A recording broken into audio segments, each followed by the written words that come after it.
بسم اللہ الرحمن الرحیم۔ اللہم صلی علی سیدنا و مولانا محمد النبی الامی وآلہ و صحابہ بارک وسلم صلاۃً و سلاماً علیک یا رسول اللہ صلی اللہ علیہ وسلم۔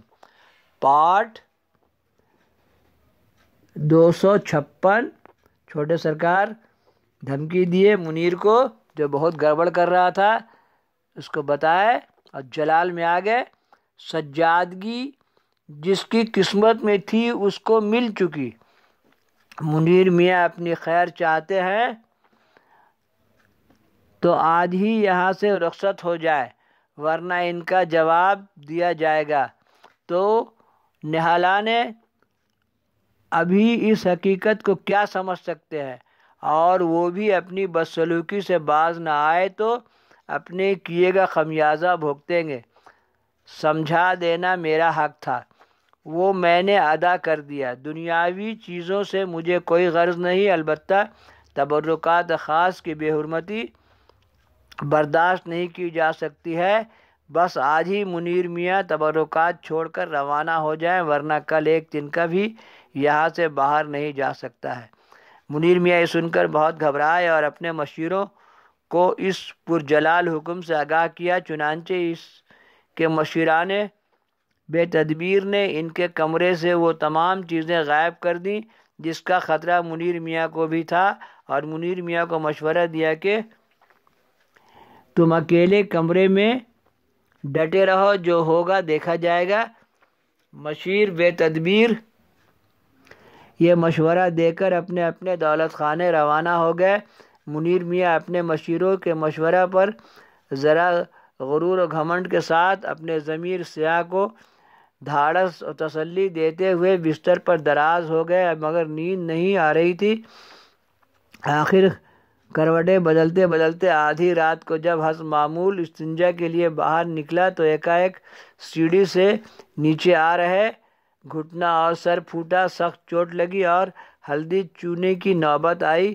خوف و دہشت سے دل کی دھڑکن بھی اپنی رفتار بھول کر سر پر دوڑنے لگی۔ اسی رات نے منیر میاں کے ایک رفیق و مشیر نے تدبیر کو کسی نہ کسی حادثے سے دوچار ہونا پڑا، گویا کہ وہ رات مخالفین کے لیے بلائے ناگہانی بن کر مسلط ہوئی۔ صبح میں ہر ایک کی حالت متغیر تھی۔ منیر میاں بھی ضرب کاری کا اثر زیادہ تھا۔ تمام دن قہرتے گزری، حساس طبیعت سے معلوم کر لیا کہ حضرت کی گرم مزاجی کا اثر ہے۔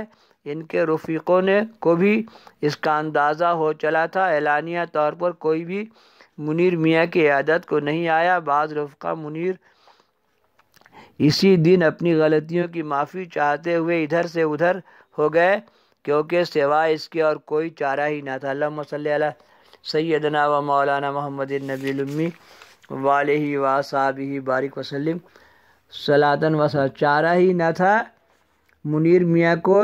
ان کے بعض رفقا نے یہ خبر بھیجی کہ اب وہاں رہ کر تم کو ہماری ہمدردی حاصل نہیں ہو سکتی ہے۔ منیر میاں اس عالم بے چارگی میں دوستوں کی خبر سے بہت متحش ہوئے اور دوسرے ہی دن قبل مغربی ہتھیار ڈال کر رفو چکر ہو گئے۔